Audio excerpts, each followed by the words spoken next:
پہلی چیز امن چاہیے۔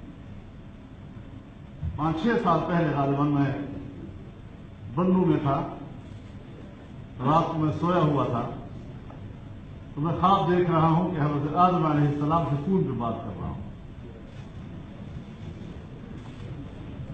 اور حضرت آدم علیہ السلام مجھے فرماتے ہیں تم کیا چاہتے ہو؟ میں نے کہا امن چاہتا ہوں۔ اس کے بعد لائن کٹی نہیں، لیکن خاموشی کا ایک وقفہ آ گیا۔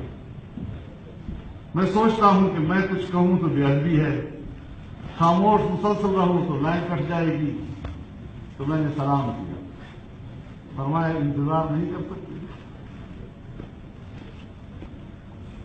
تو انتظار تو کر رہے ہیں،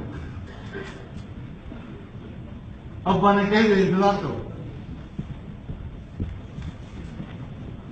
تو اس انتظار کو سامنے رکھتے ہوئے ہم نے آگے بڑھنا ہے، اتفاق رائے سے بڑھنا ہے۔ ہماری ایک اندر کی روح جو ہے وہ امن مانگتی ہے۔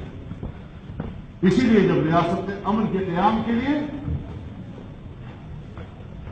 فوج کو میدان میں اتارا، اداروں کو میدان میں اتارا، ہم نے سپورٹ کیا، ہم امن چاہتے ہیں۔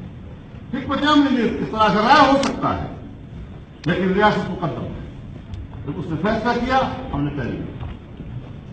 لہذا علماء کرام اس بات پر بھی غور کریں کہ ریاست کی اپنی شرعی حیثیت کیا ہے۔